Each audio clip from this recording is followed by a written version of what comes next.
Itinapon na parang basura sa sariling pamamahay sa gabi ng bagyo. Habang humahalakhak si Cheska sa piling ng marangyang buhay, si Hana ay nakaluhod sa putikan. Tanging basag na alaala ang baon. Wala kang kwentang anak, ang huling sampal ni Doña Elena. Pero sa bawat patak ng ulan, isang sumpa ang nabubuo. Babalik ang itinapon, hindi para mamalimos, kundi para bawiin ang lahat. Handa ka na bang makita ang reyna sa gitna ng mga abo? Huwag mo akong tawaging ma. Mula sa oras na ito, huling gabi mo na sa pamamahay na ito. Hindi ako nagpalaki ng isang ahas at isang magnanakaw. Ang boses ni Doña Elena ay parang matalim na kidlat na humiwa sa katahimikan ng malawak na sala ng Mansion de Vega. Ang bawat salita ay may dalang lason, tumatago sa balat ni Hana hanggang sa mabasag ang kanyang puso. Ngunit sa kabila ng pag-alipusta, ang mga kamay ni Hana ay nanginginig na nakakapit sa isang maliit na mangkok ng sopas. Mainit pa ito, umuusok, at maingat niyang niluto sa loob ng 3 oras para sa kanyang amang si Don Roberto na kanina pa hinihingal sa kanyang silid sa itaas. Iyon na lamang ang natitirang pera sa kanyang bulsa, mga barya na pinag-ipunan niya mula sa pagtitipid sa sariling pagkain para lamang maipagluto ang ama ng paborito nitong pagkain bago ito uminom ng gamot. Ang bango ng luya at manok na nagmumula sa mangkok ay tila isang dalangin ng pag-ibig, ngunit sa harap ng kanyang ina, ito ay isa lamang abala. Ma, please, pakinggan niyo muna ako. Hindi ko po kinuha ang kwintas ni Cheska. Narito ako para pakainin si Papa. Kailangan niya ng lakas para sa kanyang gamot. Pakiusap ni Hana. Ang boses ay nangangatog at halos isang bulong na lamang dahil sa lulang nararamdaman. Sa isang mabilis na pag-amba, itinaas ni Doña Elena ang kanyang kamay. Ang tunog ng malakas na palakpak ng kamay sa pisngi ni Hana ay tila naging hudyat ng isang masakit na pagtatapos sa kanyang pagiging bahagi ng pamilya de Vega. Sa lakas ng pangyayari, natabig ang mangkok ng sopas. Ang malapot na sabaw ay kumalat sa makintab at malamig na marmol na sahig.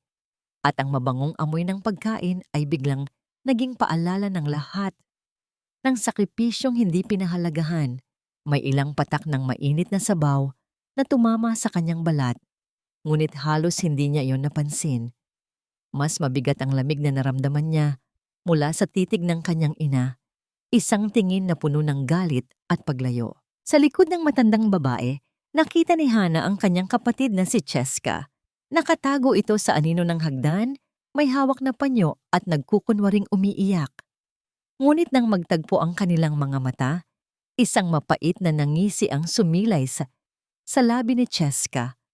Isang ngising puno ng tagumpay dahil sa wakas ay napaalis na niya ang kaagaw sa atensyon at yaman ng pamilya.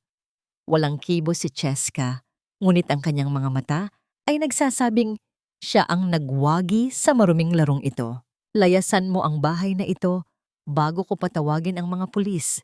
Isama mo ang iyong mga basura at huwag na huwag ka nang magpapakita sa amin kahit kailan. Wala akong anak na kasing dumi mo.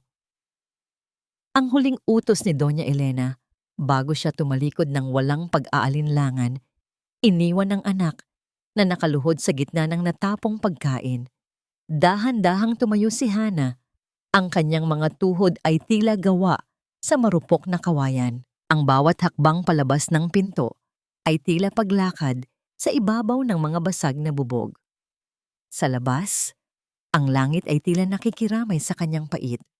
Ang malakas na buhos ng ulan ay agad na dumampi sa kanyang balat. Nilulunod ang mga luhang hindi niya mapigilan. Wala siyang dalang kahit ano. Walang payong, walang sapat na pera, at higit sa lahat, wala nang matatawag na tahanan. Habang nakatayo sa tapat ng naglalakihang gate ng mansyon, naririnig niya ang tunog ng mabigat na bakal na nagsasara. Tuluyang pinuputol ang ugnayan niya sa mundong kinalakihan. Habang ang tubig ulan ay dumadaloy sa kanyang mukha, isang tanong ang paulit-ulit na bumubulong sa kanyang isipan. Mas masakit pa sa sampal na tinanggap niya. Kung ang sarili niyang ina ay kaya siyang itapon ng ganito kadali, mayroon pa bang puwang ang isang katulad niya sa malupit na mundong ito? Naiwan ang imahe ni Hana na nakatayo sa gitna ng madilim na kalsada, basang-basa at nag-iisa, habang sa likod niya ay isa-isang namamatay ang mga ilaw ng mansyon, ang huling liwanag na inaakala niyang magliligtas sa kanya. Ang bawat panginginig ng kanyang katawan ay tila isang malupit na paalala na wala na siyang matataguan. Ang semento sa ilalim ng tulay ng Guadalupe ay hindi lamang malamig, kundi tila humihigop sa huling init na natitira sa kanyang pagkatao. Sa itaas, ang mga sasakyang dumadaan ay lumilikha ng isang mabigat at walang katapusang ugong, isang ingay na tila sumasakal sa katahimikan ng kanyang pagdadalamhati. Dito, sa gitna ng usok at amoy ng maruming ilog, si Hana ay hindi na si Hana de Vega. Siya ay isa na lamang anino sa dilim, isang babaeng walang pangalan na pilit ibinabalot ang kanyang sarili sa isang manipis at basang tela. Sa kanyang tabi, mahigpit niyang yakap ang isang munting supot ng tinapay na naitago niya bago siya tuluyang itaboy. Ito ang kanyang huling koneksyon sa mundo ng mga taong may kinabukasan, ang kanyang huling pananggalaban sa kumakalam na sikmura. Ngunit sa mundong ito, ang kahinaan ay isang imbitasyon para sa mga buwaya. Sa gitna ng kanyang bahagyang pagkakaidlip, dahil sa pagod, naramdaman niya ang isang marahas na paggalaw. Isang mabilis at maruming kamay ang humablot sa kanyang munting supot. Nagising ang kanyang diwa, sinubukan niyang lumaban, sinubukan niyang hawakan ang huling pag-asa na meron siya.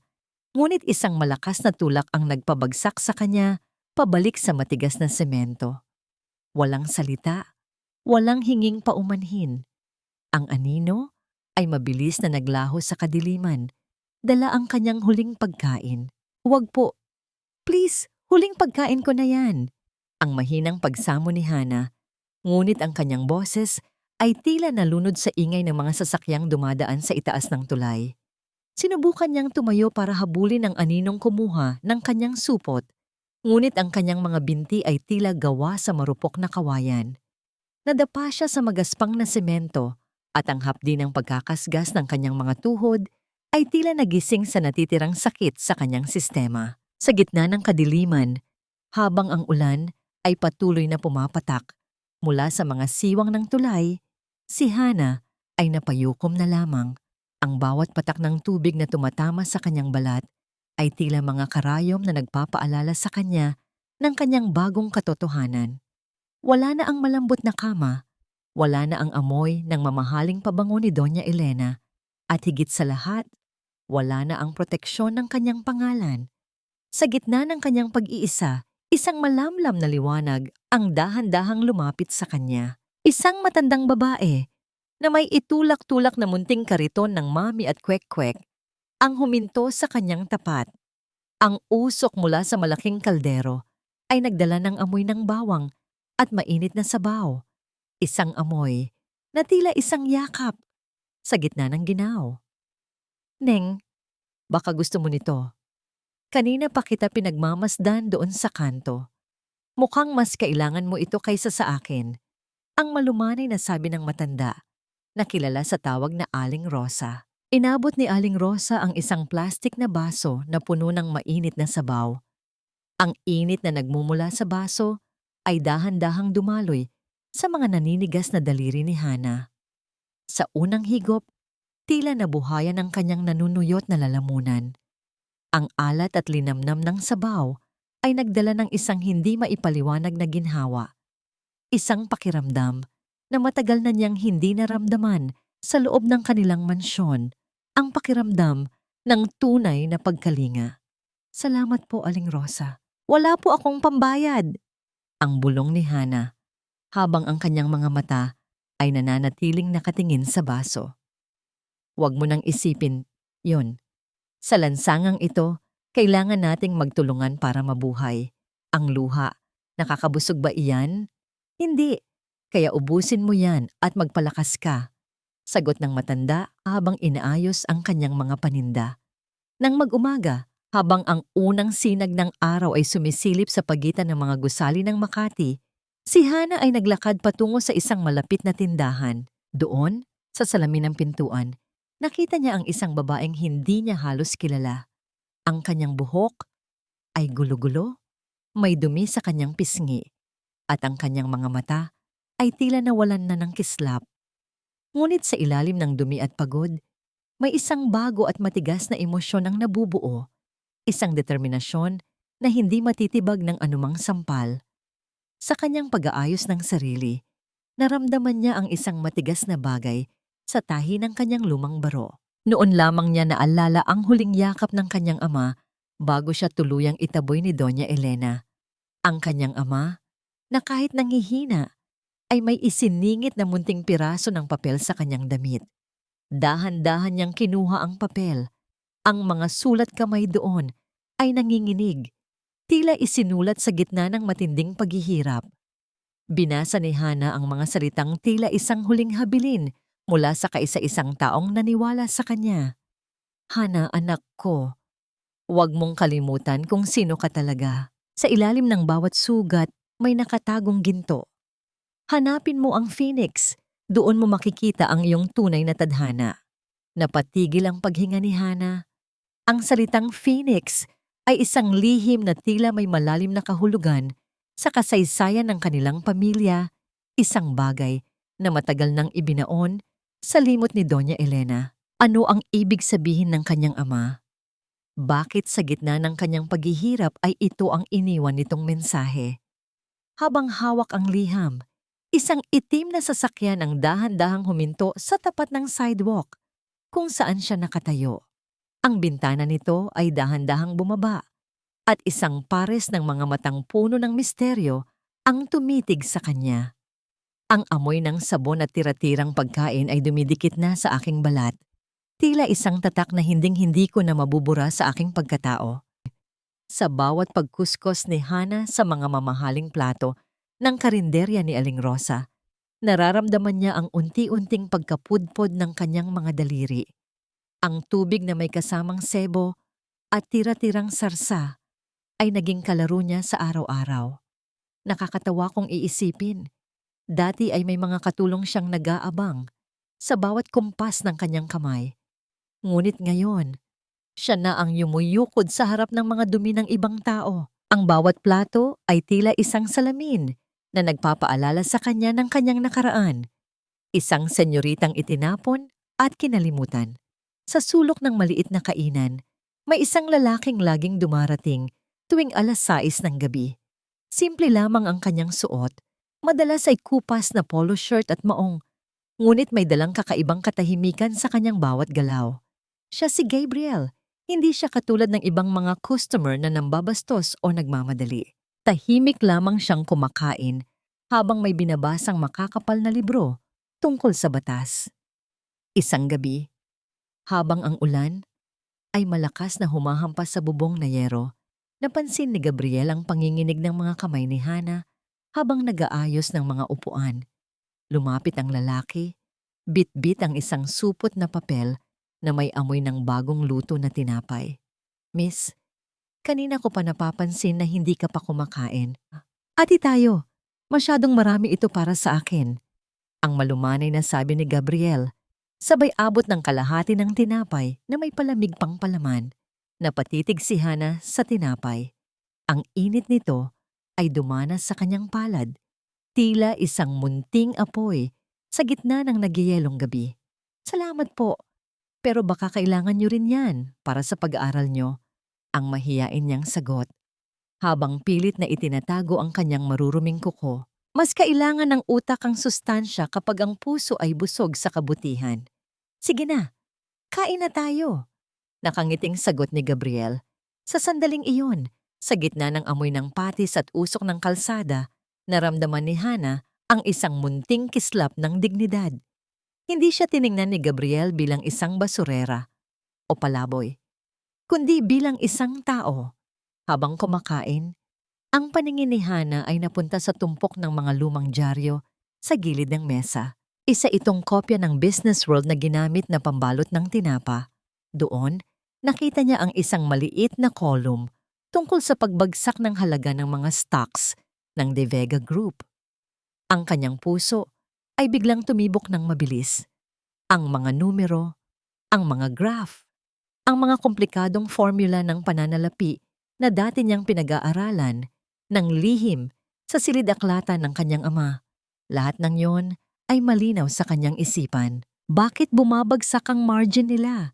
Hindi ba't hawak nila ang supply ng asukal sa bansa? Ang pabulong na tanong ni Hana sa sarili, habang ang kanyang mga mata ay nagniningning sa talino. Napansin ni Gabriel ang pagbabago sa mukha ng babae. Marunong kang magbasa ng market trends? Bihira yan sa ganitong lugar.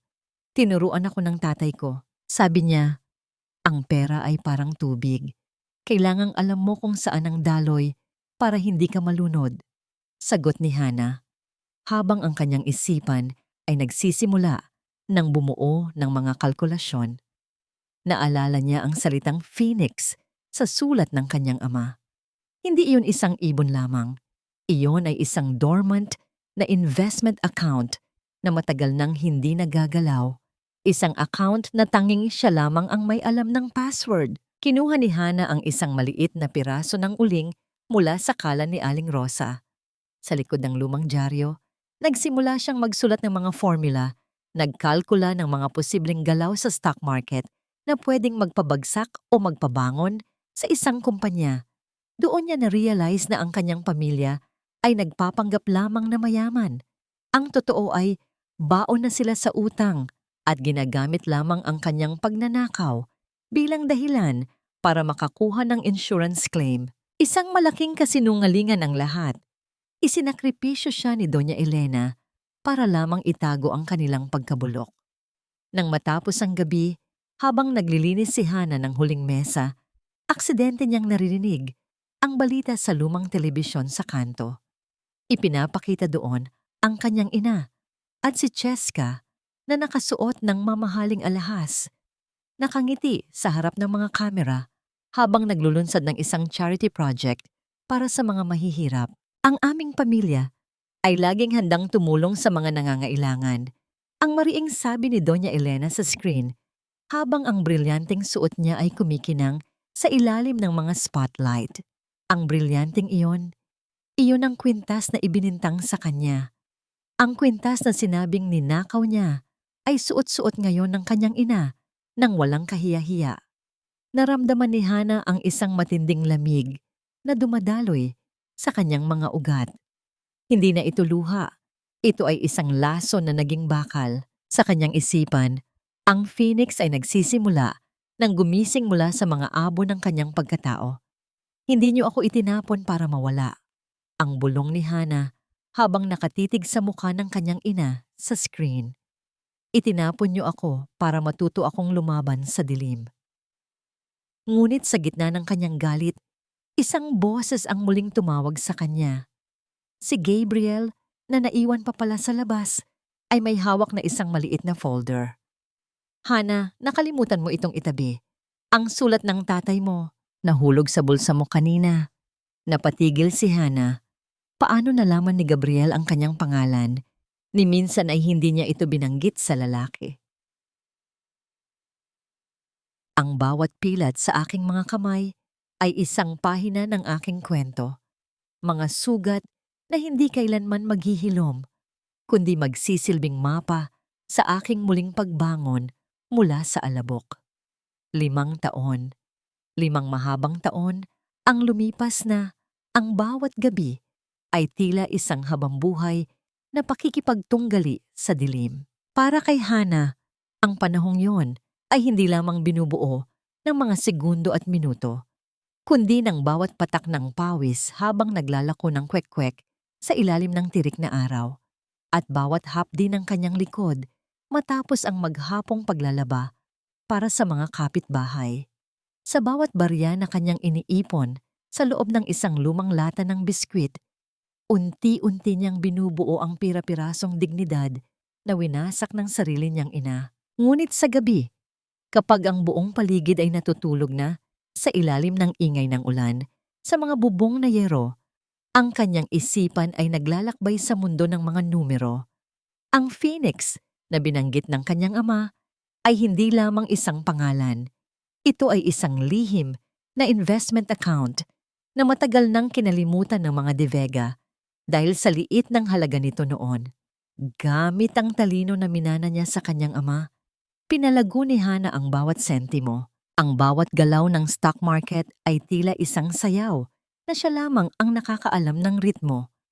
Ang maliit na binhi ay naging isang dambuhalang puno hanggang sa ang Phoenix Holdings ay naging isang anino na unti-unting lumalamon sa yaman ng mga taong nagtapon sa kanya. Isang hapon, habang ang sikat ng araw ay nagsisimulang magtago sa likod ng mga naglalakihang gusali ng Makati, si Hana ay nakatayo sa tapat ng Mansyon de Vega. Nakasuot siya ng isang simpleng blusa at pantalon. Ang kanyang mukha ay natatakpan ng isang malapad na sombrero. Mula sa malayo, nakita niya ang isang puting sasakyan na lumalabas sa gate. Doon, sa loob ng sasakyan, ay ang kanyang ama, si Don Roberto. Ang mukha nito ay maputla, payat, at puno ng lungkot habang nakatingin sa labas ng bintana. Ang kanyang ama ay tila isang ibon sa loob ng gintong kulungan. Walang malay na ang anak na kanyang pinoprotektahan ay naroon lamang sa kabilang panig ng kalsada.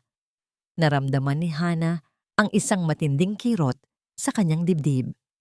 Gusto niyang tumakbo, gusto niyang gumuho sa harap ng sasakyan at yakapin ang kanyang ama, pero alam niyang hindi pa ito ang tamang oras. Ang bawat luhang pilit niyang pinipigilan ay naging pangako. Konting tiis na lang, Papa, babawiin kita sa kanila. Pagbalik niya sa kanyang opisina, isang silid na puno ng mga screen na nagpapakita ng takbo ng ekonomiya ng bansa. Isang pamilyar na mukha ang naghihintay sa kanya. Si Gabriel. Sa loob ng 5 taon, si Gabriel ang naging kaisa-isang kaibigan at tapat na katuwang ni Hana. Siya ang tumulong sa kanya sa mga legal na aspeto ng pagpapatakbo ng kumpanya nang hindi nagtatanong tungkol sa kanyang masakit na nakaraan. Ngunit hanggang ngayon, may isang tanong pa rin na hindi masagot ni Hana. Paano nalaman ni Gabriel ang kanyang tunay na pangalan noong unang gabi nila sa karinderya? Miss H, handa na ang lahat. Ang seryosong sabi ni Gabriel habang inilalapag ang isang kulay gintong sobre sa mesa. Ang De Vega Group ay opisyal na nanghihingi ng tulong pinansyal sa Phoenix Holdings. At gaya ng inaasahan, inimbitahan nila ang misteryosong may-ari ng Phoenix para sa kanilang charity gala sa susunod na linggo. Dahan-dahang kinuha ni Hana ang imbitasyon.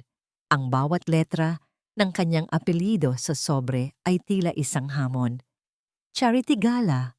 Maganda ang napili nilang entablado para sa kanilang sariling pagbagsak. Ang malamig na sabi ni Hana. Sigurado ka na ba rito?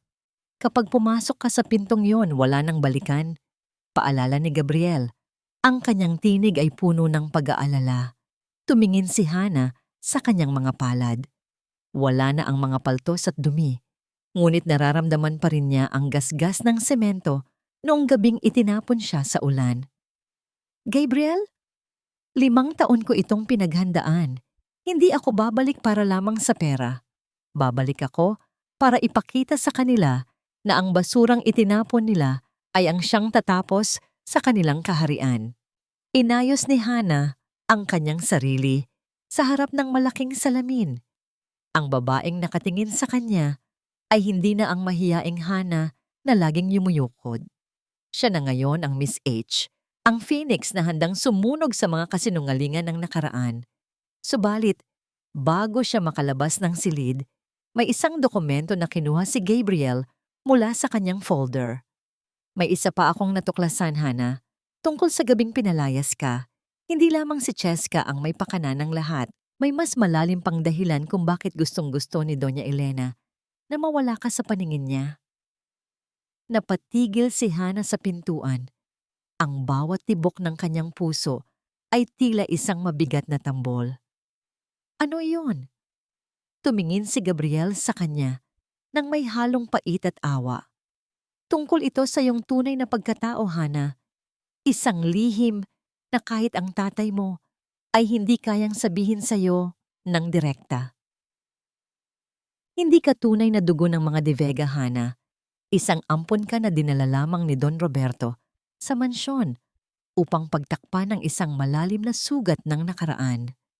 Ang mga salitang yon ni Gabriel ay tila isang malupit na sumpa na paulit-ulit na umaalingaw-ngaw sa isipan ni Hana.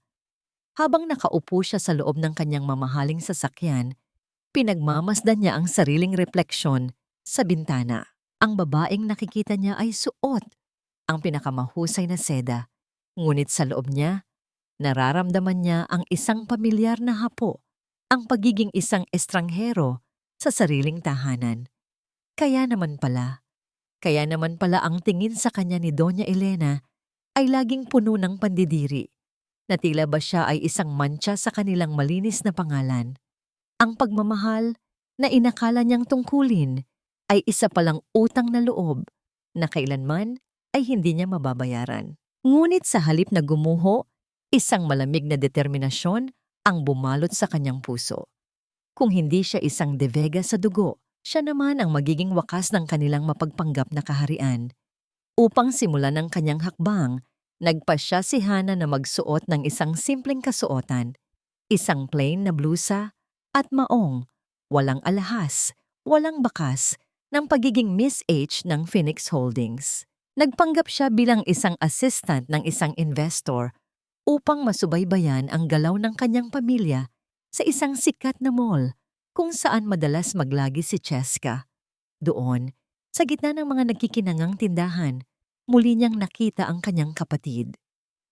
Si Cheska ay abala sa pagpili ng mga mamahaling bag. Ang kanyang boses ay nangingibabaw sa buong butik. Ang bagal mo naman, hindi mo ba alam kung magkano ang oras ko?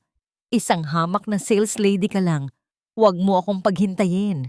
Ang bulyaw ni Cheska sa isang batang babae na nanginginig ang mga kamay habang inaayos ang display.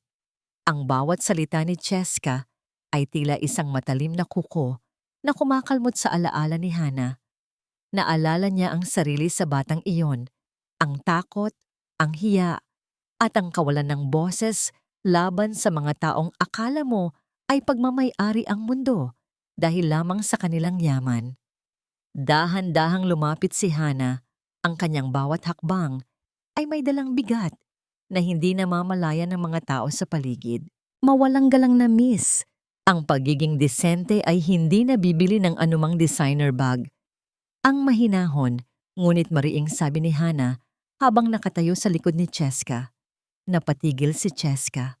Lumingon siya nang may halong inis, ang kanyang mga mata ay naniningkit habang sinusuri ang babaeng nangahas na sumalungat sa kanya. Dahil sa lumipas na 5 taon at sa simpleng ayos ni Hana, hindi niya agad nakilala ang kapatid na kanyang ipinatapon. Para sa kanya, ang babaeng nasa harap niya ay isa lamang hamak na assistant na walang karapatang magsalita. At sino ka naman para pangaralan ako? Assistant ka lang ng kung sinong investor, di ba? Umalis ka sa harap ko bago ko ipatawag ang manager para palayasin ka rito. Ang nakakainsultong sagot ni Cheska, ang kanyang mukha ay namumula sa galit. Ngumiti ng bahagya si Hana, isang ngiting hindi umabot sa kanyang mga mata, isang ngiting puno ng pait at lihim na tagumpay. Maaring assistant lang ako sa paningin mo, pero ang taong kinakausap mo ay ang siyang may hawak ng susi sa inyong kinabukasan. Tandaan mo, Cheska, ang mga taong nasa itaas ay mas masakit bumagsak kapag ang tinatapakan nila ay hindi na kayang magtiis. Hindi nakaimik si Cheska, tila nabulunan sa sariling kayabangan habang pinagmamasdan ang pag-alis ni Hana. May kung anong takot na gumapang sa kanyang dibdib, isang pamilyar na boses na tila naririnig na niya noon, ngunit hindi niya matandaan kung saan. Samantala, sa isang madilim na sulok ng mall, nakita ni Hana ang kanyang ina, si Doña Elena. Nakaupo ito sa isang kafe, tila balisa, at paulit-ulit na tumitingin sa kanyang cellphone. Ang kanyang mukha na dati ay puno ng awtoridad ay ngayoy bakas ang pagod at matinding pangamba. Narinig ni Hana ang bahagi ng usapan nito sa telepono. Kailangan natin ang pondong yon. Kung hindi mag-i-invest ang Phoenix Holdings, kukunin ng bangko ang mansyon sa susunod na buwan. Gawin niyo ang lahat para mapa-oo ang Miss H na yan. Ang nanginginig na utos ni Elena sa kabilang linya. Isang malalim na buntong hininga ang pinakawalan ni Hana habang nakatitig sa kanyang ina mula sa malayo.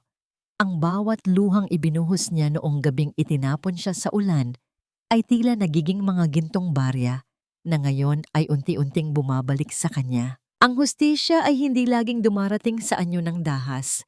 Minsan, ito ay dumarating sa anyo ng isang malamig na katotohanan na ang iyong huling pag-asa ay ang taong pinakasinaktan mo. Ngunit habang naglalakad palayo, naramdaman ni Hana ang isang presensya sa kanyang likuran. Isang anino ang sumusunod sa kanya mula pa sa butik. Nang lumingon siya, isang lalaking nakasuot ng itim na jacket ang mabilis na nagtago sa likod ng isang poste. May nakakaalam ba ng kanyang tunay na pakay? O may mas malalim pang panganib na naghihintay sa kanya bago pa man magsimula ang charity gala?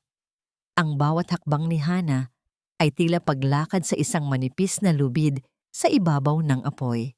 Ang tanong ay hindi na kung kailan siya maghihiganti, kundi kung handa ba siyang harapin ang dugong nananalaytay sa kanyang mga ugat na hindi kailanman naging bahagi ng pamilyang kanyang minahal. Ang bawat pilit na paghinga ni Hana habang mabilis na naglalakad palayo sa mall ay tila pagtakas mula sa isang multong pilit siyang binabalikan. Nang makarating siya sa isang tahimik na eskinita, nakita niya ang pamilyar na sasakyan ni Gabriel na naghihintay sa kanya. Sumakay siya ng walang imik, ang kanyang isipan ay tila isang magulong sinulid dahil sa mga natuklasan niya at sa pakiramdam na may matang nakabantay sa bawat galaw niya. Sa halip na dalhin siya sa isang mamahaling restaurant na nababagay sa isang nagmamay-ari ng bilyon-bilyong kumpanya, ipinagmaneho siya ni Gabriel patungo sa isang pamilyar at simpleng lugar.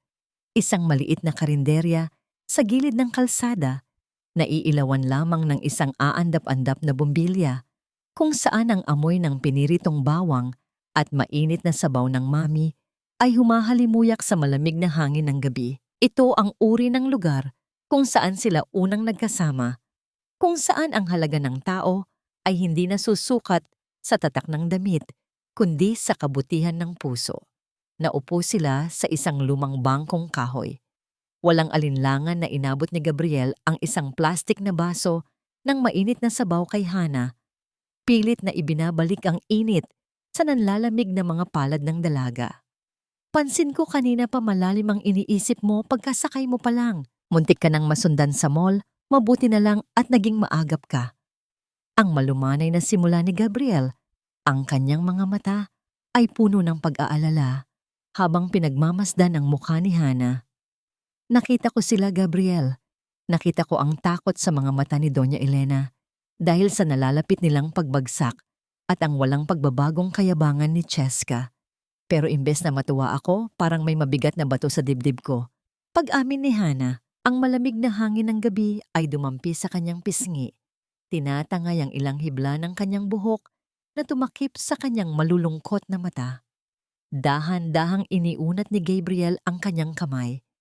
Ang kanyang mainit na mga daliri ay marahang nag-ayos sa mga takas na buhok ni Hana. Maingat at banayad na idinikit ito sa likod ng kanyang tainga. Ang simpleng galaw na yon ay nagdala ng isang kuryenteng nagpabilis sa tibok ng puso ni Hana. Ang mundo sa paligid nila ay tila tumigil. Sa gitna ng magulong buhay na pinasok niya, ang mga kamay ni Gabriel ang tanging nagbibigay sa kanya ng pakiramdam na siya ay ligtas, nirerespeto at pinahahalagahan ng buong buo. Wala nang Miss H, walang senyorita. Tanging si Hana lamang na may mga sugat na kailangang maghilom. Natatakot ka ba na sa paghahanap mo ng katarungan ay maging katulad ka na rin nila? Tanong ng binata. Tila nababasa ang mismong kaluluwa ng dalaga na matagal na niyang pinoprotektahan. Napayuko si Hana. Ang kanyang boses ay naging isang mahinang bulong. Paano kung sa huli, ang manalo ay hindi ang hustisya kundi ang galit ko? Paano kung kainin din ako ng puot dahil sa gagawin ko sa pamilyang nagpalaki sa akin? Kahit pa ngayon ay alam ko ng ampon lamang ako. Inabot ni Gabriel ang nanginginig na kamay ni Hana na nakapatong sa mesa. Mahigpit niya itong hinawakan. Ang init ng kanyang palad ay tila isang matibay na angkla sa gitna ng bagyo sa isipan ng dalaga. Ang pagkakaiba mo sa kanila, Hana, ay marunong kang makonsensya. Hindi ka naghihiganti para manakit ng inosente. Ginagawa mo ito para bawiin ang dangal na ninakaw sa iyo at sa ama mo. Nandito lang ako. Hindi kita iiwan. Kahit gaano pa kadilim ang daan na lalakarin natin pabalik sa mansyon na yon. Ang mga salitang yon ay tila isang malambot na unan sa pagod na isipan ni Hana. Tiningnan niya ang mga mata ni Gabriel at sa pagkakataong yun, alam niyang hindi na lamang basta utang na loob o pagkakaibigan ang nararamdaman niya para sa lalaking nagligtas sa kanya mula sa gutom 5 taon na ang nakalipas. May isang malalim, tahimik at dalisay na pag-ibig na namumukadkad sa gitna ng kanilang laban. Ngunit ang tahimik na sandaling iyon ay may lihim na saksi. Sa hindi kalayuan, sa likod ng isang madilim na poste sa kabilang kalsada, ang anino mula sa mall ay patuloy na nagmamasid. Sa gitna ng dilim, isang mabilis at walang ingay na pagkislap ng lente ng kamera ang nakahuli sa kanilang magkahawak kamay na pag-uusap. Ang espiya ay ngumisi sa kawalan habang nagpapadala ng mensahe sa kanyang cellphone. Ipinapasa ang mahalagang impormasyon sa nag-iisang taong nagbayad sa kanya. Sa kabilang panig ng syudad, sa loob ng naghihingalong Mansion de Vega, tumaas ang kilay ni Doña Elena nang makita ang natanggap na larawan. Tinitigan niya ang imahe ng sinasabing assistant ni Miss H na nakikipag-usap sa isang kilalang abogado. Isang malupit na plano ang nagsimulang gumapang sa isipan ng matanda. Kung gusto nilang makuha ang pera ng Phoenix Holdings, kailangan nilang sirain ang sinumang hadlang, kahit pa ang inosenteng assistant na ito. Para sa mahal naming Miss H, ang aming tanging pag-asa at inspirasyon sa industriyang ito. Ang bawat salita sa sulat na yon na nakasulat sa isang mamahaling papel na may tatak ng pamilya de Vega ay tila mga uod na gumagapang sa balat ni Hana. Sa ibabaw ng kanyang lamesa sa Phoenix Holdings, nakalatag ang isang dambuhalang kumpol ng mga puting liryo. Ang paborito niyang bulaklak na kailanman ay hindi nalaman ng kanyang ina sa loob ng 20 taon nilang pagsasama. Kasama nito ang isang mamahaling kahon ng tsokolate at ang mapanlinlang na imbitasyon para sa charity gala. Dahan-dahang hinawakan ni Hana ang sulat. Ang kanyang mga daliri ay nanginginig, hindi dahil sa takot, kundi dahil sa matinding pagkamuhing nag-aalab sa kanyang dibdib. Naalala niya ang gabing itinapon siya sa ulan. Ang boses ni Doña Elena noon ay hindi puno ng tamis, kundi ng lason. Noon, tinawag siyang basura at magnanakaw. Ngayon, dahil sa kailangan nila ang kanyang pera, tinatawag siyang inspirasyon. Ang mulas at bango ng mga bulaklak ay tila sumasakal sa kanya. Pakiramdam ni Hana ay bumalik siya sa kusina ng mansyon, nakaluhod sa malamig na marmol, habang pinagmamasdan ang natapong sopas na pinaghirapan niya. Ang kaibahan lamang, ngayon ay siya na ang nasa itaas, at ang mga taong nanakit sa kanya ay ang siyang nakaluhod sa kanyang harapan nang hindi nila nalalaman. Mabangong lason, ang pabulong na sabi ni Hana habang marahas na nilulukot ang sulat sa kanyang kamao. Gagamit sila ng mga matatamis na salita para lamang takpan ang kanilang mga kasalanan. Pumasok si Gabriel sa silid, bitbit ang ulat tungkol sa seguridad para sa susunod na linggo. Nang makita niya ang hitsura ni Hana, ang kanyang namumutlang muka at ang mahigpit na pagkakahawak sa nilukot na papel, agad siyang lumapit. Ang kanyang mga hakbang ay tahimik sa ibabaw ng makapal na carpet, ngunit ang kanyang presensya ay sapat na upang bahagyang pakalmahin ang nagngangalit na damdamin ng dalaga. Huwag mong hayaang madumihan ng kanilang mga salita ang katahimikan mo, Hana. Ang malumanay na paalala ni Gabriel. Iyan ang gusto nilang gawin. Ang paikutin ka gamit ang balat kayong kabutihan. Tumingin si Hana kay Gabriel. Ang kanyang mga mata ay puno ng pait. Gabriel, alam mo ba kung ano ang mas masakit? Ang isiping kaya nilang maging ganito kabait sa isang taong hindi nila kilala, pero sa sarili nilang dugo o sa inakala nilang sariling dugo ay wala silang pakundangan kung itapon sa putikan. Isang mabigat na buntong hininga ang pinakawalan ni Hana. Tumayo siya at naglakad patungo sa malaking bintana na nakatanaw sa buong syudad. Ang mga ilaw sa ibaba ay tila mga bituin, ngunit para sa kanya, ang bawat isa ay paalala ng bilyon-bilyong tao na may kanya-kanyang lihim na dusa. Magpapadala ako ng sagot, ang malamig na deklara ni Hana habang nakatingin sa kawalan. Sasabihin ko na tatanggapin ng Phoenix Holdings ang imbitasyon, pero hindi ako darating bilang Miss H. Napakunot ang noo ni Gabriel. Anong ibig mong sabihin? Lumingon si Hana, isang mapait na ngiti ang sumilay sa kanyang mga labi. Darating ako sa gala, Gabriel, pero papasok ako bilang isa sa mga server ng catering. Gusto kong makita ang kanilang tunay na mukha sa huling pagkakataon bago ko tuluyang bitawan ang hatol. Gusto kong marinig kung paano nila ako pag-uusapan kapag akala nila ay wala ang taong hinihinga nila ng tulong. Ang boses ni Hana ay tila isang hatol ng kamatayan. Matigas, walang alinlangan, at puno ng paninindigan. Ang kanyang plano ay isang mapanganib na laro ng pagpapanggap, isang huling pagsubok para sa pamilyang De Vega. Ngunit habang nagpaplano si Hana, hindi niya alam na ang larawang kuha ng espiya sa kanila ni Gabriel ay nasa mesa na ni Doña Elena. Ang matandang babae ay hindi lamang basta naghihintay ng tulong.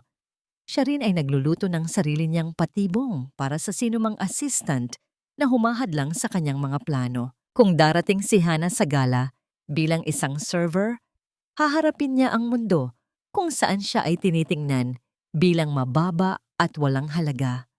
Handa ba siyang muling dumanas ng pangungutya sa loob ng mansyong minsan ay naging kulungan niya? Ang bawat segundong lumilipas ay tila isang pagbilang patungo sa isang malaking pagsabog. Ang tanong na lamang ay kung sino ang masusunog sa apoy ng katotohanan, ang pamilyang nagtapon ng kanilang anak o ang anak na bumalik para maging kanilang wakas. Wala ka talagang pinag-aralan. Isang hamak na server ka lang, hindi mo pa maayos ang pag-abot ng baso? Napakabobong bata. Ang matinis na boses ni Cheska ay umalingaw-ngaw sa gitna ng marangyang ballroom, sapat na upang mapalingon ang ilang mga panauhing ng nakasuot ng mamahaling hiyas at tuxedo. Sa gitna ng liwanag ng mga dambuhalang chandelier, si Hana ay nakatayo, nakayuko, at mahigpit na nakahawak sa isang pilak na tray. Ang puting uniform ng server na suot niya ay basa na ngayon ng pulang alak. Ang alak na sinadya ni Cheska na itapon sa kanya nang dumaan siya sa harap nito.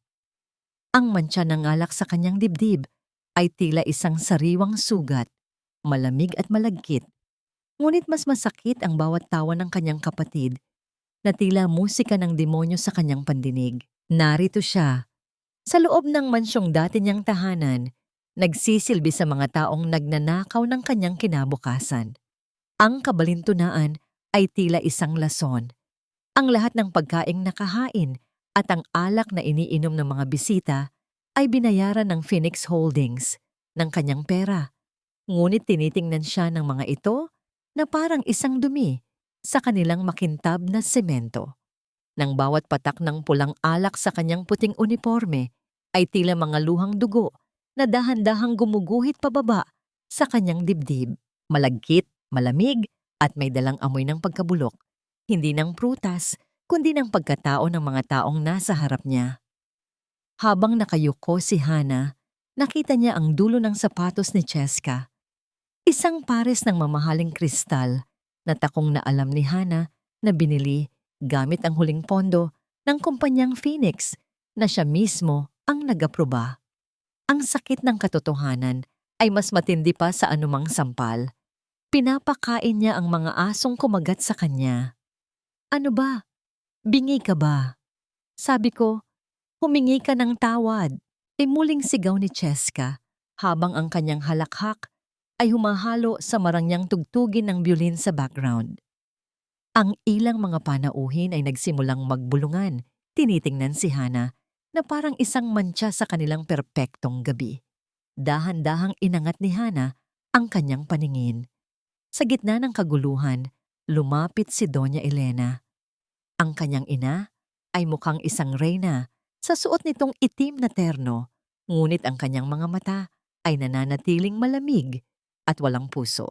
Tinitigan ni Elena ang server na basa ng alak. Ang kanyang ilong ay bahagyang kumulubot sa pandidiri. 5 taon na ang lumipas at sa ilalim ng madilim na ilaw at simpleng ayos ng isang server, hindi niya nakilala ang anak na itinapon niya sa ulan. Para sa kanya, ang babaeng nasa harap niya ay isa lamang hamak na hadlang sa kinang ng kanyang charity gala. Cheska, tama na yan. Huwag mong dungisan ang iyong mga kamay sa isang tulad niya. Ang malamig na sabi ni Doña Elena. Tumingin siya kay Hana nang may matinding panghahamak. Ikaw, umalis ka na rito. Hindi namin kailangan ng isang lampang server na sumisira sa mood ng aking mga bisita. Labas. Bago ko pa ipakaladkad ka sa mga security. Walang kibo si Hana. Nanatili siyang nakatayo. Ang kanyang likod ay tuwid na tuwid sa kabila ng duming nakadikit sa kanya. Naramdaman niya ang titig ni Gabriel mula sa malayo. Isang titig na puno ng sakit at pagnanais na sumugod para protektahan siya. Ngunit alam ni Gabriel na ito ang sandaling kailangang harapin ni Hana ng mag-isa. Ang bawat segundo ng katahimikan ni Hana ay tila isang mabigat na presyur sa loob ng ballroom. Isang maliit na detalye ang napansin ni Hana sa suot ng kanyang ina. Ang kwintas na brilyante na ibinintang sa kanya 5 taon na ang nakalipas. Nakasuot ito ngayon kay Doña Elena. Kumikinang ng may kasinungalingan sa ilalim ng mga chandelier. Ang irony ay tila isang kutsilyo. Ang magnanakaw ay nakatayo sa harap ng tunay na kumuha ng lahat. Eksaktong sa sandaling iyon, ang tunog ng mikropono sa stage ay umalingaw-ngaw, hudyat ng pagbasag sa tensyon. Ang MC ng programa ay masayang tumayo sa gitna. Hawak ang isang listahan na may gintong tatak. Ladies and gentlemen, the moment we have all been waiting for. Masiglang anunsyo ng MC. Ngayong gabi, ang ating tanging pag-asa, ang anghel na nagligtas sa De Vega Group mula sa pagbagsak, ay narito na. Ikinalulugod naming ipakilala ang mahiwagang nagmamay-ari ng Phoenix Holdings, Miss Hana De Vega, o mas kilala bilang Miss H. Ang buong ballroom ay biglang binalot ng isang nakabibinging katahimikan. Ang mga mata ni Doña Elena ay nanlaki. Ang kanyang baso ng champagne ay dahan-dahang nanginginig sa kanyang kamay. Ang pangalang Hana De Vega ay tila isang multong bumangon mula sa hukay. Isang pangalang 5 taon nilang pilit na ibinaon sa limot. Dahan-dahang ibinaba ni Hana ang kanyang tray. Sa harap ng kanyang ina at kapatid, nagsimula siyang maglakad patungo sa stage. Ang bawat hakbang niya sa ibabaw ng pulang carpet ay tila pagdurog sa mga kasinungalingan ng nakaraan. Ang mantsa ng alak sa kanyang uniforme ay hindi na hitsura ng dumi. Ito ay tila isang medalya ng kanyang pakikipaglaban. Cliffhanger. Nang marating ni Hana ang tapat ng mikropono, lumingon siya sa kanyang ina at kapatid na ngayoy maputla pa sa bangkay. Isang mapait at matamis na ngiti ang sumilay sa kanyang mga labi habang dahan-dahang inaalis ang kanyang server's cap. Hinahayaang lumaylay ang kanyang mahabang buhok. Magandang gabi, ma. Akala niyo ba ay hindi na babalik ang basurang itinapon niyo? Hindi! Isang malaking pagkakamali ito. Paanong ang isang tulad mo, isang magnanakaw, isang server, ay magiging Miss H. Ang boses ni Doña Elena ay pumiyok sa gitna ng namumuong katahimikan. Isang matinis na tunog na puno ng panginginig at hindi pagsuko sa katotohanan. Ang kanyang mga mata ay nanlilisik habang nakatitig sa anak na 5 taon niyang kinalimutan. Pilit na hinahanap ang bakas ng mahiyaing Hana sa babaeng ngayon ay matikas na nakatayo sa gitna ng entablado.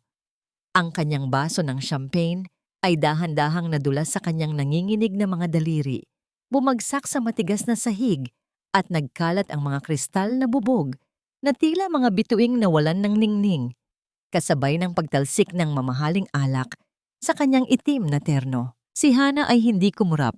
Dahan-dahan niyang kinuha ang mikropono, ang kanyang bawat galaw ay may dalang bigat ng 5 taong pagtitiis sa kalsada.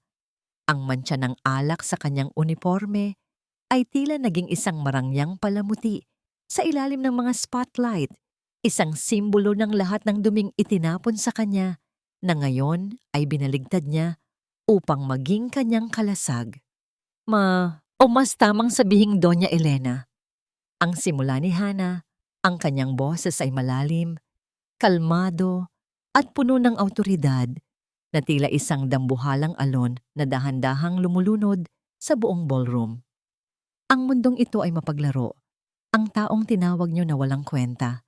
Ang anak na itinapon niyo sa ulan nang walang kahit isang sentimo ay siya ring taong pinadalhan niyo ng mga bulaklak at matatamis na sulat ngayong linggo. Ang Phoenix Holdings ay hindi nabuo sa yaman ng mga De Vega. Nabuo ito sa bawat patak ng pawis ko habang naglalaba para sa ibang tao. Sa bawat gabing kumakalam ang sikmura ko sa ilalim ng tulay habang kayo ay nagpapakasasa sa yaman na kinuha niyo sa akin. Napasinghap ang mga panauhin. Ang mga bulong-bulungan ay tila mga bubuyog na nagkakagulo sa loob ng silid. Si Cheska ay napakapit sa braso ng kanyang ina. Ang kanyang mukha na dati ay puno ng kulay ay ngayoy kasing putla na ng telang puti. Ang kanyang mga labi ay nanginginig ngunit walang salitang lumalabas. Ang kayabangan niya ay tuluyang gumuho, pinalitan ng isang matinding takot na tila isang malamig na kamay na sumasakal sa kanyang leeg. You're lying! Mapanlin lang ka talaga kahit kailan. Magnanakaw ka pa rin. Ang sigaw ni Cheska. Ngunit ang kanyang boses ay walang lakas. Isang desperadong pagtatangka na kumapit sa isang lumulubog na barko. Ngumiti si Hana. Isang lasang ngiting hindi umabot sa kanyang mga mata. Isang nginang ngiting may dalang pait ng nakaraan. Inabot niya ang isang remote control at itinapat sa dambuhalang screen sa likod ng stage. Doon, lumitaw ang mga dokumento ng pagkakautang ng De Vega Group, ang mga lihim na transaksyon ni Cheska at ang katotohanan tungkol sa nawawalang kwintas na suot-suot pa rin ni Doña Elena sa mismong gabing iyon. Ang kwintas na yan, turo ni Hana sa leeg ng kanyang ina, iyan ang kwintas na sinabi niyo na ninakaw ko, ngunit 5 taon niyo na palang suot-suot, itinago sa likod ng inyong mga kasinungalingan.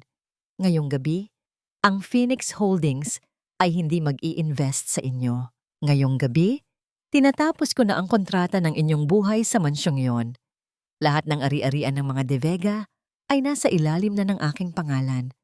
Ang mansyong kinalakihan ko ay isa na lamang alaala na kukunin ko na rin sa inyo. Naramdaman ni Hana ang isang kakaibang ginhawa, isang pakiramdam ng paglaya mula sa mga kadenang matagal nang sumasakal sa kanyang pagkatao. Ngunit sa gitna ng kanyang tagumpay, nakita niya ang kanyang ama sa malayo, nakaupo sa kanyang wheelchair.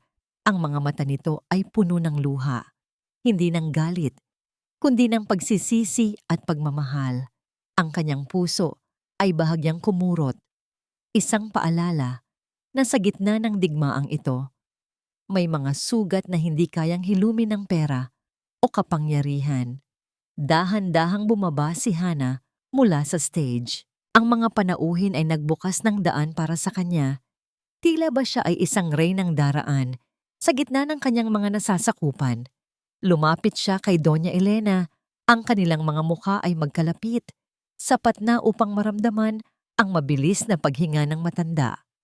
Ang tunay na yaman, Doña Elena, ay hindi nasusukat sa ningning ng brilyante sa inyong leeg. Ang pabulong na sabi ni Hana, ang kanyang boses ay puno ng pait. Nasusukat ito sa kapayapaan ng puso kapag ipinikit mo ang iyong mga mata sa gabi. At sa gabing ito, alam nating dalawa na hindi ka na kailanman makakatulog ng mahimbing. Tumalikod si Hana at naglakad patungo sa pinto kung saan naghihintay si Gabriel na may dalang isang mainit na jacket upang ibalot sa kanyang nanginginig na balikat. Sa kanyang bawat hakbang palayo, nararamdaman niya ang pagguho ng kaharian ng mga De Vega sa kanyang likuran, ang mga sigaw at pagmamakaawa ni na Elena at Cheska ay naging tila malalayo ng alingaw-ngaw. Ngunit bago siya tuluyang makalabas, isang malakas na tunog ng pagbagsak ng isang mabigat na bagay ang narinig mula sa stage. Ang mga tao ay nagsimulang magsisigaw at ang boses ni Cheska ay umalingaw-ngaw sa takot. Mama! Papa! Tumawag kayo ng ambulansya! Napatigil si Hana. Ang kanyang kamay ay nakahawak na sa hawakan ng pinto. Ang lamig ng bakal ay dumadaloy sa kanyang palad. Lilingon ba siya? Ang katarungan ba ay kailangang may kasamang kamatayan? O ito na ang huling pagsubok ng kanyang puso? Kung kaya ba niyang talikuran ang mga taong bumasag sa kanya kahit pa sa huling sandali ng kanilang buhay? Ang bawat hakbang ko palayo ay tila binabawi ng bawat tibok ng aking puso na sumisigaw ng pangalan ni Papa. Napatigil ang mundo ni Hana sa tapat ng malaking pinto ng ballroom. Ang malamig na hawakan ng pinto ay tila naging yelo sa kanyang palad, habang ang mga sigaw sa kanyang likuran ay humihiwa sa katahimikan ng kanyang tagumpay. Lumingon siya at doon, sa gitna ng nagkakagulong mga tao, nakita niya ang kanyang ama, si Don Roberto, na dahan-dahang nawawalan ng malay sa kanyang wheelchair. Ang kanyang mukha ay kasing putla ng abo at ang kanyang mga kamay ay pilit na umaabot sa hangin. Tila hinahanap ang anino ng anak na kapapalayas lang niya sa kanyang puso. Hindi na nag-isip si Hana. Ang lahat ng galit, ang lahat ng pait, at ang lahat ng plano ng paghihiganti ay tila naglaho na parang bula sa harap ng takot na mawala ang kaisa-isang taong nagbigay sa kanya ng pangalan, kahit pa sa isang huwad na paraan. Tumakbo siya pabalik. Ang kanyang mga takong ay lumilikha ng mabilis na tunog sa makintab na sahig. Hinahawi ang mga panauhing nakatitig lamang sa trahedya. Papa! Papa! Gumising kayo! Ang desperadong pagsamo ni Hana habang lumuluhod sa tabi ng wheelchair ng ama. Ang kanyang mga kamay, na kanina ay matikas na humahawak ng mikropono, ay nanginginig na ngayon habang kinakapa ang pulso ng matanda.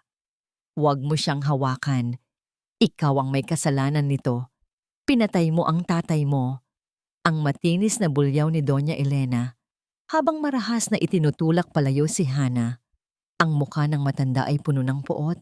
Ang kanyang mga mata ay nanlilisik kahit pa may mga luhang dumadaloy. Ngayong nakuha mo na ang lahat, pati ba naman ang buhay ng asawa ko ay kukunin mo? Hindi sumagot si Hana. Tinitigan niya ang kanyang ina, ang babaeng hanggang sa huling sandali ay pinipiling gamitin ang gaslighting upang pagtakpan ang sariling pagkakamali. Sa gitna ng kaguluhan, dumating ang mga medik. Ang tunog ng gulong ng stretcher na mabilis na itinutulak sa hallway ay tila isang nakatutulig na paalala ng kamatayan. Sa ospital, ang amoy ng gamot at ang malamig na liwanag ng puting fluorescent ay tila sumasakal kay Hana. Nakaupo siya sa isang sulok ng waiting area, malayo kina Elena at Cheska, na walang tigil sa pag-iyak ng malakas, tila mga aktres sa isang dula na pilit na kumukuha ng simpatiya mula sa mga nurse at doktor na napapadaan. Lumapit si Gabriel, bit-bit ang isang baso ng mainit na kape. Ang init nito ay hindi sapat upang pawiin ang panginginig ng buong katawan ni Hana. Hana, hindi mo kasalanan ang nangyari. Matagal nang may sakit sa puso ang iyong ama. Ang stress ng kumpanya, ang mga utang na itinago ni na Elena, iyon ang pumatay sa kanya ng dahan-dahan, hindi ang katotohanan. Pero ako ang nagsabi, Gabriel. Ako ang bumasag sa huling pag-asa niya. Ang bulong ni Hana, ang kanyang mga mata ay nakatitig sa kawalan. Eksaktong sa sandaling iyon, lumapit ang isang lalaking nakasuot ng barong. Bit-bit ang isang itim na folder. Siya ang sheriff na nagpapatupad ng writ of execution para sa mansyon ng mga De Vega. Tumingin siya kay Doña Elena na ngayoy nakaupo sa bench. Doña Elena, paumanhin po. Ngunit kailangan ko na pong ipaalam na ang Mansyon de Vega ay opisyal na ngayong nakasara at nasa ilalim na ng pagmamay-ari ng Phoenix Holdings. Ang lahat ng inyong gamit ay dinala na sa isang warehouse. Wala na po kayong babalikang tahanan ngayong gabi. Ang seryosong pahayag ng opisyal. Ang yak ni Cheska ay biglang natigil. Ang kanyang mga mata ay nanlaki sa gulat. Ano? Pero nasaan ang mga alahas ko? Ang mga designer bags ko? Hindi niyo pwedeng gawin ito. May sakit si Papa. Lahat po ay kasama sa kumpiskasyon para pambayad sa inyong mga utang sa bangko. Tugon ng sheriff ng walang emosyon. Tumingin si Doña Elena kay Hana. Ang kanyang mukha ay biglang nagbago mula sa pagiging galit patungo sa isang mapait na pagmamakaawa. Lumapit siya sa anak na itinapon niya. Ang kanyang mga tuhod ay tila bibigay na sa bigat ng katotohanan. Hana, anak, huwag mo naman kaming gawin itong palaboy. Saan kami matutulog? Kahit ang ospital na ito, hindi namin mababayaran. Please, Hana, para sa papa mo, patawarin mo na kami. Ang pabulong na pagsamo ni Elena, ang kanyang mga kamay ay pilit na inaabot ang laylayan ng damit ni Hana. Tumingin si Hana sa kanyang ina. Nararamdaman niya ang pagnanais na maghiganti. Ang sarap ng pakiramdam na makitang nakaluhod ang taong bumasag sa kanyang buhay. Ngunit nang makita niya ang pagiging desperada at ang kawalan ng dignidad sa mga mata ni Elena, ang tanging naramdaman niya ay matinding awa at pagod. Ibibigay ko sa inyo ang matutuluyan, ang malamig na sabi ni Hana na nagpaliwanag sa mukha ni na Elena at Cheska. Ngunit hindi sa mansyon, may isang maliit na bahay sa labas ng probinsya, ang dating bahay ni Aling Rosa. Doon kayo titira. Doon niyo mararanasan kung paano mabuhay nang walang brilyante, kung paano magtrabaho para sa isang subo ng kanin. Ang mukha ni Cheska ay namutla. Sa probinsya, sa isang kubo, Hana, hindi mo pwedeng gawin sa amin yan. Mas mabuti na yan kaysa sa kalsada kung saan niyo ako iniwan 5 taon na ang nakalipas. Ang huling hirit ni Hana bago siya tumayo at naglakad patungo sa silid ng kanyang ama. Sa loob ng ICU, ang tunog ng heart monitor ay tila isang mabagal at nakakatakot na orasan. Lumapit si Hana sa kanyang ama. Kinuha ang nanginginig na kamay nito at dahan-dahang pinunasan ang pawis sa noo ng matanda gamit ang kanyang panyo. Isang tahimik na sandali ng pagmamahal sa gitna ng trahedya. Ngunit sa gitna ng katahimikan, ang doktor ay pumasok ng may dalang balita na hindi inaasahan ni Hana. Miss De Vega, kailangan nating mag-usap. May nakita kaming kakaiba sa blood test ng iyong ama. Hindi lamang ito simpleng heart attack. May mga trace ng gamot sa kanyang sistema na hindi dapat nandoon. Mga gamot na tila dahan-dahang nagpapahina sa kanyang puso sa loob ng maraming buwan. Napatigil ang kamay ni Hana. Ang kanyang puso ay tila tumigil sa pagtibok. Lumingon siya sa labas ng silid, kung saan nakatayo si Doña Elena na may hawak na isang maliit na bote ng gamot sa loob ng kanyang bag. Mabilis itong itinatago nang mapansin ang tingin ng anak. Ilang taon mo siyang dahan-dahang pinapatay habang nagkukunwari kang nag-aalaga, ma? Ang boses ni Hana ay tila isang malamig na talim na bumaon sa gitna ng dibdib ni Doña Elena. Sa loob ng madilim na pasilyo ng ospital, malayo sa mga matang mapanghusga ng publiko, ang katotohanan ay tila isang dambuhalang anino na unti-unting lumalamon sa kanilang dalawa. Hinablot ni Hana ang bag ng kanyang ina at sa isang marahas na paggalaw, bumagsak sa sahig ang maliit na bote ng gamot. Ang tunog ng pagtama ng plastic sa tiles ay tila isang hatol ng kamatayan na umalingaw-ngaw sa katahimikan. Anong sinasabi mo? Para iyan sa bitamina niya. Huwag mo akong pagbintangan sa mga bagay na hindi ko ginagawa. Ang nanginginig na sagot ni Elena. Ang kanyang mga mata ay pabalik-balik sa bote at sa mukha ng anak. Ngunit ang kanyang boses ay wala ng talim. Isa na lamang itong basag na himig ng isang taong huli na sa akto. Dahan-dahang pinulot ni Hana ang bote. Binasa niya ang label sa ilalim ng malamlam na ilaw ng ospital. Isang uri ito ng gamot na unti-unting nagpapakitid sa mga ugat sa puso. Isang gamot na hindi kailanman nireseta ng doktor ni Don Roberto. Hindi para sa bitamina ang lason na ito, ma. Alam ko ang bawat gamot na iniinom ni Papa. Ito ay para dahan-dahang patigilin ang kanyang puso nang walang nakakaalam. Ang boses ni Hana ay tila naging yelo sa lamig. Tiningnan niya ang kanyang ina, isang babaeng nagsuot ng maskara ng pagdadalamhati habang may daladalang kamatayan sa kanyang bag. Ang bawat luhang ipinakita ni Elena kanina ay tila naging mapanghinglason sa paningin ni Hana. Ang pagtatraidor na ito ay hindi lamang tungkol sa yaman. Ito ay tungkol sa isang buhay na pilit pinapatay para sa kasakiman. Ginawa ko lang ang kailangan para hindi tayo lumubog. Baon na tayo sa utang, Hana. Kung namatay ang tatay mo ng mas maaga, nakuha sana natin ang insurance at hindi tayo naghirap ng ganito. Ang huling pagsabog ni Elena, ang kanyang muka ay namumula na sa galit at desperasyon. Wala na ang kislap ng brilyante sa kanyang leeg. Tanging ang nanlilisik na mga mata na lamang ang naiwan. Dahan-dahang binitawan ni Hana ang bag ng ina. Ang bawat gamit na nagkalat sa sahig ay tila mga pira-pirasong basura ng isang maruming nakaraan. Sa bawat sentimong nakuha mo, ma, may kasamang dugo ni Papa. At ngayon, tapos na ang laro nyo. Sa hudyat ni Hana, lumabas si Gabriel mula sa anino ng pasilyo kasama ang 2 pulis. Ang tunog ng mga yabag ng sapatos sa tiles ay tila isang martsa ng katarungan. Wala nang nagawa si Elena, kundi ang mapaluhod. Ang kanyang mga kamay ay dahan-dahang pinaligiran ng malamig na bakal ng posas. Walang ingay, walang sigaw. Tanging ang hikbi ng isang reynang nawalan ng kaharian ang umalingaw-ngaw sa tahimik na ospital. Makalipas ang ilang araw, dahan-dahang nagising si Don Roberto. Ang kanyang mga mata ay pilit na bumubukas sa ilalim ng malamlam na ilaw ng ICU. Nang makita niya si Hana na nakaupo sa kanyang tabi, isang mahinang ngiti ang sumilay sa kanyang maputlang labi. Kinuha ni Hana ang kamay ng ama. Ang balat nito ay parang papel sa nipis, ngunit ang init na dumadaloy doon ay tila isang himala.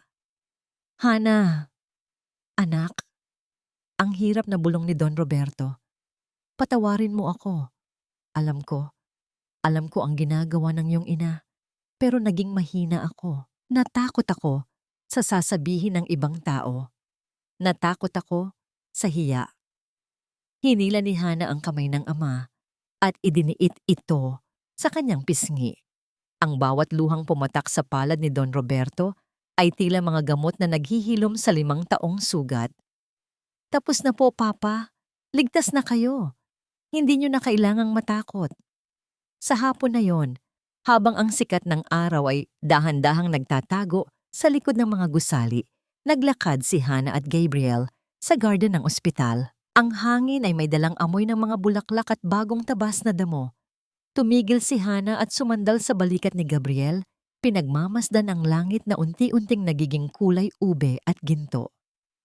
Salamat, Gabriel. Kung hindi dahil sa iyo, baka nalunod na ako sa sarili kong galit. Ang mahinang sabi ni Hana. Inabot ni Gabriel ang kamay ni Hana, pinagsama ang kanilang mga daliri nang may higpit na puno ng pangako. Bahagi na yon ng nakaraan, Hana. Ang Phoenix ay tapos na sa pagsunog. Ngayon ay oras na para sa kanyang muling paglipad. ay nabuo ng marahan na hinalikan ni Gabriel ang noo ni Hana, isang halik na walang halong pagnanasa, kundi puro at tapat na pag-aalaga. Sa sandaling iyon, naramdaman ni Hana na sa wakas, ang kanyang puso ay nahanap na ang tunay nitong tahanan. Ngunit bago sila tuluyang umalis, may isang huling bagay na kinuha ni Hana mula sa kanyang bulsa, ang susi ng bahay sa probinsya na ibinigay niya kina Elena at Cheska. Alam niyang sa mga oras na ito, ang kanyang kapatid at ina ay nakaupo sa gitna ng isang masukal na bukid. Malayo sa karangyaan, nag-iisip kung paano bubuhayin ang sarili gamit ang sariling mga kamay. May isang huling lihim si Papa, Gabriel. Ang seryosong sabi ni Hana habang nakatingin sa susi. Sabi niya, may isa pang dahilan kung bakit ako dinala sa mansyon. Isang dahilan na magbabago sa lahat ng alam ko tungkol sa Phoenix Holdings. Cliffhanger. Tumingin si Hana kay Gabriel nang may halong kaba at pananabik. Hindi lamang ako isang ampon, Gabriel. Ako ang tunay na tagapagmana ng taong nagtatag ng Phoenix Holdings bago pa ito nakilala ng mga De Vega. At ang taong iyon ay ang tunay kong ina. Ang bawat bagong umaga ay tila isang pahina ng aklat na hindi ko na kailangang isulat sa luha, kundi sa liwanag ng pag-asa. Ang sikat ng araw sa dalampasigan ng Batangas ay dahan-dahang gumagapang sa balat ni Hana. Mainit at tila isang banayad na haplos ng kalikasan. Malayo na siya sa mausok na kalsada ng Maynila, malayo sa mapanghusgang mga mata ng lipunan, at malayo sa boses ng kanyang ina na tila lason sa kanyang pandinig. Sa harap ng asul na dagat, ang bawat alon na humahalik sa pampang ay tila naghuhugas sa mga huling bakas ng pait sa kanyang puso. Dahan-dahang kinuha ni Hana ang isang luma at kupas na litrato mula sa kanyang bulsa. Doon, nakita niya ang isang babaeng may napakagandang ngiti. Hawak ang isang sanggol sa gitna ng isang maliit na opisina na may karatulang Phoenix Investments. Iyon ang kanyang tunay na ina, si Maria. Nalaman ni Hana mula sa mga lihim na dokumento ng kanyang ama na si Maria ang utak sa likod ng lahat. Ang Phoenix ay hindi binuo ng yaman ng mga De Vega. Ito ay binuo ng talino at pangarap ng kanyang tunay na ina bago ito pilit na inangkin at itinago ni Doña Elena nang mamatay si Maria sa panganganak. Narito na ako. Nabawi ko na ang lahat ng pinaghirapan mo, ang pabulong na sabi ni Hana, habang ang kanyang mga mata ay nananatiling nakatingin sa abot-tanaw. Naramdaman niya ang isang pamilyar na init sa kanyang likuran. Isang jacket ang dahan-dahang isinampay sa kanyang balikat, at ang amoy ng sandalwood at dagat ay humalo sa hangin. Si Gabriel, lumapit ang binata at tumabi sa kanya. Ang kanilang mga balikat ay magkadikit ng may komportableng katahimikan. Handa ka na bang bumalik sa syudad bukas? Ang Phoenix Holdings ay formal nang maglulunsad ng bagong foundation para sa mga biktima ng domestic abuse. Ang malumanay na tanong ni Gabriel. Handa na ako, Gabriel. Pero sa pagkakataong ito, hindi na ako babalik para lumaban. Babalik ako para magtayo ng mga bagong pangarap para sa ibang tao. Sagot ni Hana, sabay sandal ng kanyang ulo sa matatag na balikat ng lalaki.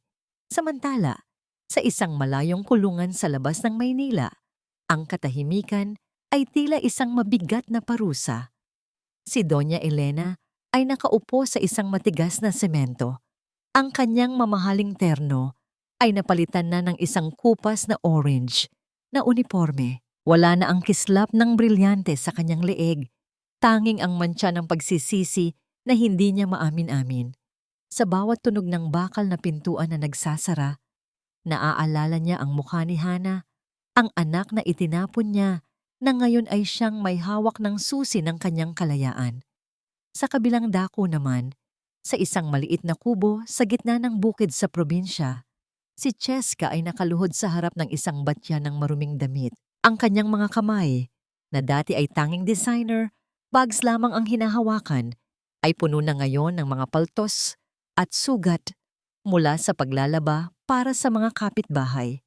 Walang aircon, walang mga katulong, tanging ang tunog ng mga kuliglig at ang init ng kalsada ang kanyang kasama. Sa bawat pagkuskus niya sa tela, ang bawat luhang pumapatak sa tubig ay tila isang huling paalam sa kanyang nakaraang puno ng kayabangan. Iyon ang katarungan na pinili ni Hana, hindi ang pumatay, kundi ang hayaan silang maramdaman ang buhay na ipinaranas nila sa kakanya. Bumalik ang diwa ni Hana nang maramdaman niya ang marahang pagpisil ni Gabriel sa kanyang kamay. Inangat niya ang kanyang paningin at nakita ang kanyang ama, si Don Roberto, na nakaupo sa isang beranda hindi kalayuan sa kanila. Kahit naka-wheelchair pa rin, may kislap na ng sigla sa mga mata ng matanda habang pinapanood ang paglalaro ng mga bata sa dalampasigan. Patawad, Hana. At salamat. Ang tila hangin na bulong ni Don Roberto nang magtagpo ang kanilang mga mata. Tumango lamang si Hana nang may ngiti, isang tahimik na pagtanggap ng tawad na matagal nang hinahanap ng kanyang kaluluwa. Gabriel, tawag ni Hana, ang kanyang boses ay puno ng tamis at kapayapaan. Noong gabing itinapon ako sa ulan, akala ko iyon na ang katapusan ko. Pero hindi ko alam na kailangan palang mabasag ang isang banga para makita ang gintong nasa loob nito. Hinarap siya ni Gabriel. Ang kanyang mga mata ay nagniningning sa ilalim ng papalubog na araw. Ang phoenix ay hindi lamang simbolo ng kumpanya mo, Hana. Ito ay ikaw. Namatay ka sa apoy ng kanilang galit, pero bumangon ka mula sa sarili mong abo ng mas matapang at mas maliwanag. Dahan-dahang inabot ni Gabriel ang mukha ni Hana. Ang kanyang mga ibu-daliri ay marahang hinahaplos ang pisngi ng dalaga. Sa pagitan ng dahan-dahang paghampas ng alon at ng awit ng mga ibon, ang kanilang mga labi ay nagtagpo sa isang matamis at dalisay na halik. Isang halik na nagbubura sa bawat pait ng nakaraan at nagbubukas ng pintuan para sa isang kinabukasan na puno ng pag-ibig. Walang ingay, walang drama, tanging ang tibok ng dalawang pusong nahanap na ang kanilang kapayapaan. Ang phoenix ay hindi na kailangan pang sumunog ng kahit ano. Ang apoy sa loob ni Hana ay naging isang matatag na sulo na magbibigay ng liwanag sa iba. Habang ang araw ay tuluyang nagtatago sa abot tanaw, ang kulay ng langit ay naging tila mga pakpak ng isang ibon na handa ng lumipad sa pinakamataas na ulap. Sa huling pagkakataon, tiningnan ni Hana ang mansyong de Vega sa kanyang isipan at dahan-dahang ipinikit ang kanyang mga mata. Wala na ang galit, wala na ang takot. Ang basurang itinapon noon ay isa na ngayong reynang nagahari sa sarili niyang mundo. Isang mundong binuo sa pundasyon ng katotohanan, katarungan, at higit sa lahat, ang kakayahang magpatawad nang walang limot. Ang phoenix ay formal nang nakalipad, at sa kanyang muling paglipad, bitbit niya ang pangako na hinding-hindi na siya muling bababa sa putikan ng nakaraan. Ang bawat umaga sa Phoenix Foundation ay nagsisimula sa tunog ng pagbukas ng malalaking bintana na hinahayaang pumasok ang sariwang hangin at ang awit ng mga ibon na tila nagbabalita ng bagong simula. 5 taon matapos ang gabing itinapon siya sa ulan, si Hana ay nakatayo na ngayon sa gitna ng isang hardin na puno ng mga puting liryo.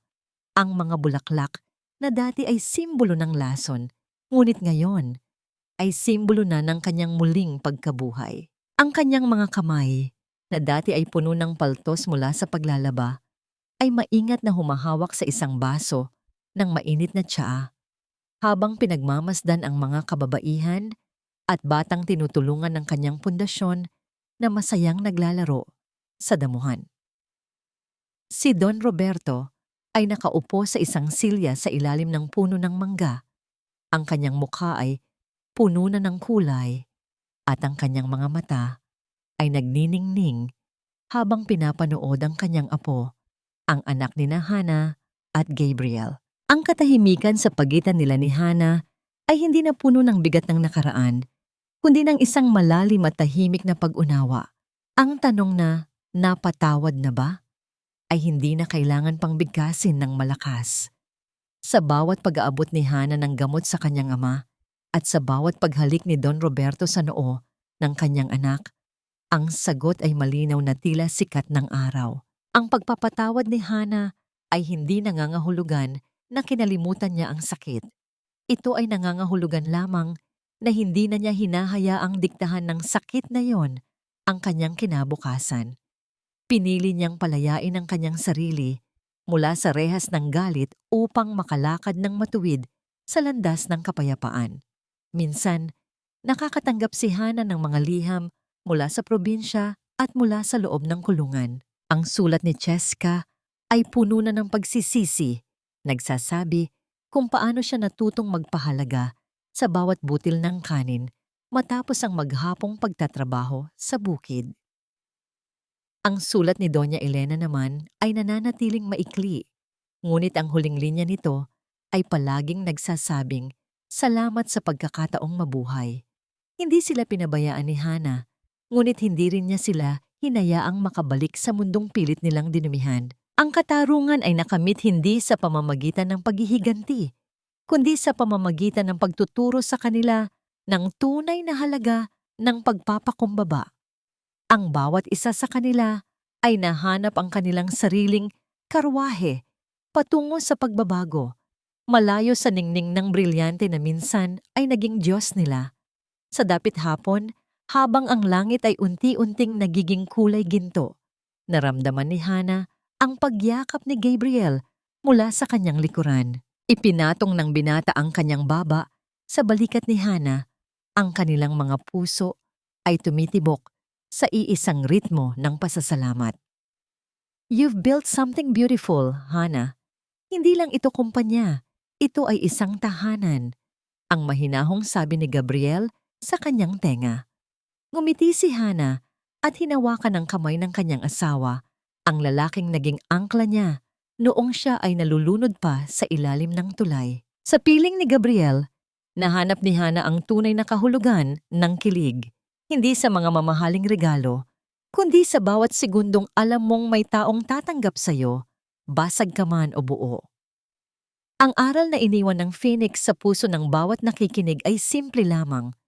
Ang tunay na tagumpay ay hindi ang pagpapakita sa iyong mga kaaway na ikaw ay masigit sa kanila. Ang tunay na tagumpay ay ang pagpapakita sa iyong sarili na ang dilim ng kahapon ay walang kapangyarihan laban sa liwanag ng iyong kabutihan. Ang bawat sugat ay hindi dapat itago. Dapat itong gawing hiyas na magpapaalala sa iyo na ikaw ay lumaban at nanalo. Ang pagpapakatao ay ang kakayahang gawing tulay ang iyong sariling paghihirap upang makatawid ang iba patungo sa kanilang sariling paghihilom. Habang ang araw ay tuluyang naglalaho at ang mga bituin ay nagsisimulang magpakita, isang huling malalim na pagpapakawala ng hininga ang ginawa ni Hana. Isang hininga ng laya, isang hininga ng ligaya.